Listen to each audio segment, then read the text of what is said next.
Ya, Assalamualaikum warahmatullahi wabarakatuh. Bersama lagi dengan saya, Sofyan, dan saya akan menjelaskan terkait dengan materi inisiasi 7, perkembangan fisik peserta didik dalam mata kuliah perkembangan peserta didik.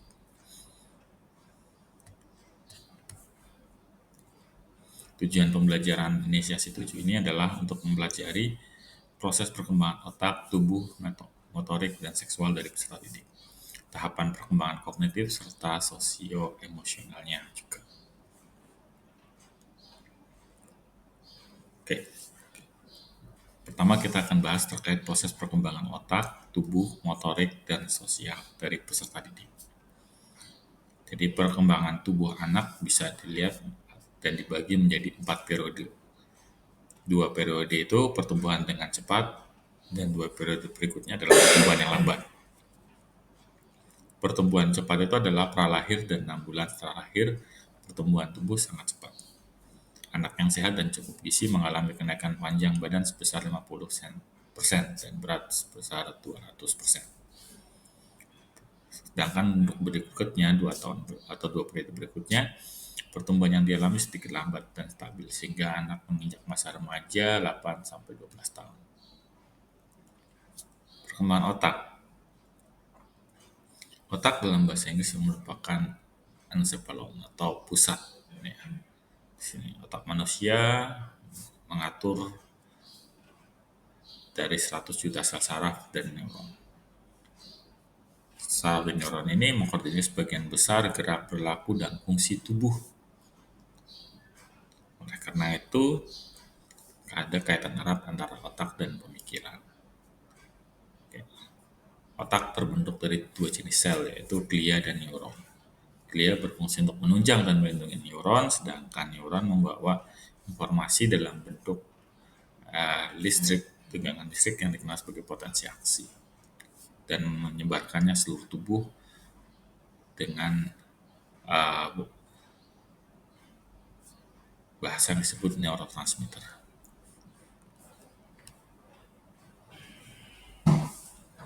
Nah, perkembangan otak ada.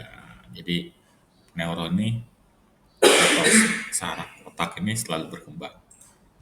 Jadi bagaimana yang teman-teman lihat di kolom sebelum ini, pada sebelah kanan itu sebenarnya kecil, terus nanti berkembang. Mereka akan terus berkembang.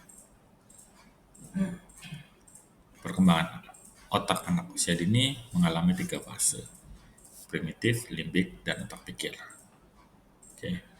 Primitif itu mengatur tubuh kita untuk bertahan hidup, refleks, dan gerak motorik. Limbik itu memproses rasa suka dan tidak suka, dan bagaimana perasaan kita bekerja.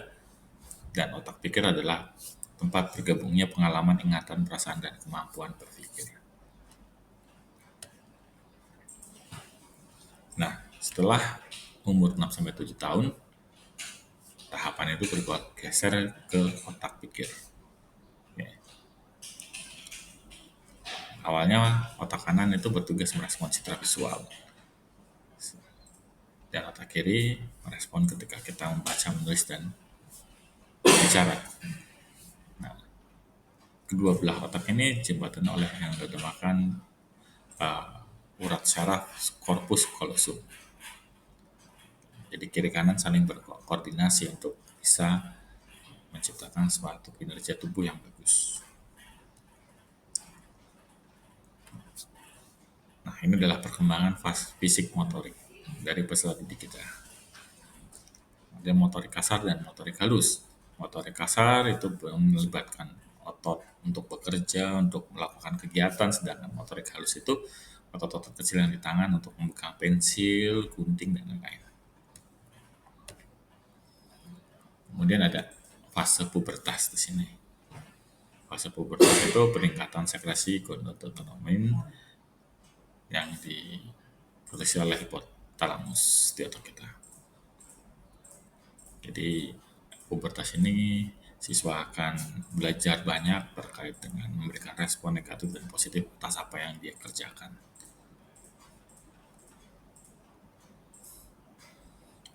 Beberapa penyesuaian diri dalam masa pubertas menurut John Misanthrope remaja diartikan sebagai masa transisi.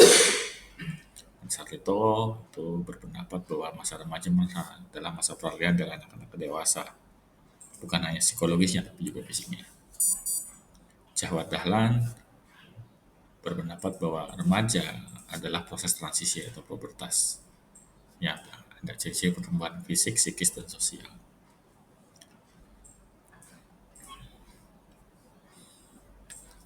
Penyesuaian ukuran fisik juga berubah terkait antara anak-anak, remaja, dan dewasa. Tidak hanya fisiknya, tapi juga psikologisnya. Berikut adalah faktor-faktor yang berkaitan dengan perkembangan fisik, yaitu ada sistem saraf, otot, kelenjar endokrin, dan struktur fisik tubuh.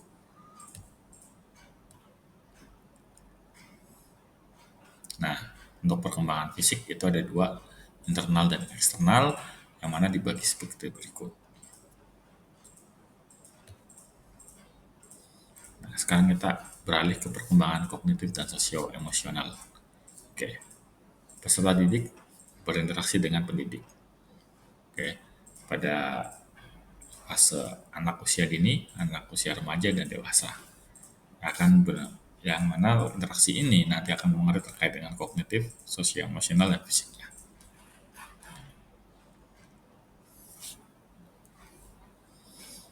Anak usia dini kan berkembang secara kognitif.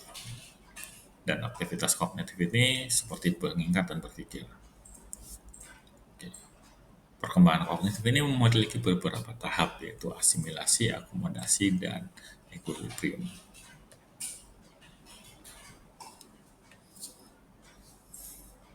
Perkembangan anak usia pertengahan dan akhir anak-anak menuju masa remaja ini adalah dibagi sebagai berikut. Jadi ada dua periode, yaitu masa kanak-kanak awal pada 2-6 tahun dan masa kanak-kanak akhir yaitu 6-12 tahun. Berarti umur 13 tahun itu sudah dikategorikan remaja.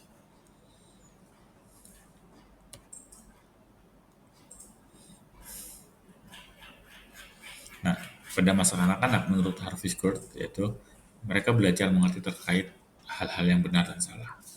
Belajar membedakan benar salah dalam interaksinya dengan orang lain. Serta belajar menggunakan perasaan atau hati nurani mereka, serta belajar memberi dan menerima kasih sayang. Nah, lebih lanjut, Harvey Schwartz menjelaskan bahwa ada beberapa hal yang dipelajari oleh peserta didik pada masa kanak-kanak akhir, yaitu pertama, mempelajari keterampilan fisik, membangun sikap yang sehat, belajar menyesuaikan diri, mulai mengembangkan peran sosial, dan lain-lainnya.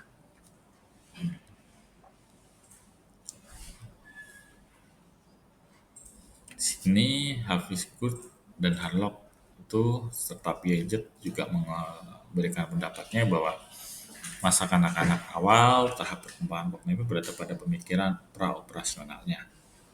Ada beberapa tahap, yaitu fungsi simbolis dan intuitif. Simbolis ini yaitu anak-anak mengembangkan kemampuan membayangkan secara mental suatu objek yang tidak ada. Sedangkan intuitif ini adalah anak-anak mulai menggunakan penalaran yang primitif dan ingin tahu atas semua keingintahuan mereka.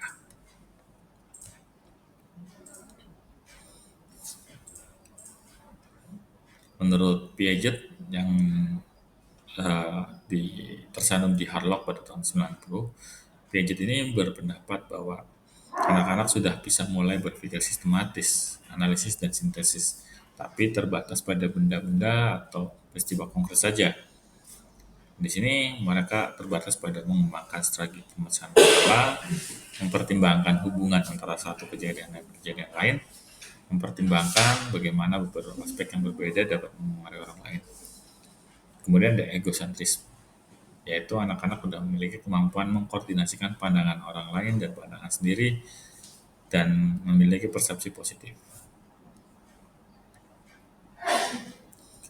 Untuk perkembangan sosial di sini, masa anak-anak awal ditandai dengan adanya yaitu beberapa tahap, yaitu setelah masa bayi cenderung mulai melakukan sendiri, bersifat penyendiri atau solitary play. Kemudian secara bertahap mengikuti kegiatan anak-anak lainnya, yaitu associative play. Pada usia 3 tahun, anak mulai bermain pura-pura, belief play. Oke, mungkin role play seperti anaknya akan menjadi polisi, perampok, penjahat, dan lain-lain. Pada usia 3 dan 4 tahun, ini anak peserta didik akan mulai meningkat kontak sosialnya, mulai menjadi anggota kelompok, berinteraksi, dan melakukan hal yang dinamakan cooperative play. Nah, untuk perkembangan emosi sendiri, kita harus tahu emosi itu dipelajari atau ditentukan secara biologis. Emosi ini bisa diamati dari raut wajah dan perilaku publik. Kesamaan pemikiran bahwa ada kemampuan lain untuk melabeli emosi dari siswa ini terkait dengan budaya.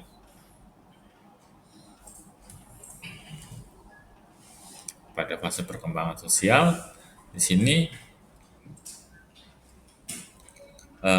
peserta didik dalam fase remaja mereka terlibat dari hubungan sosial dengan remaja lainnya, bahkan dengan temannya atau dengan orang lain yang memiliki umur yang lebih tua atau lebih muda. Sekian untuk ini, saya setuju dan salam belajar. Assalamualaikum warahmatullahi wabarakatuh.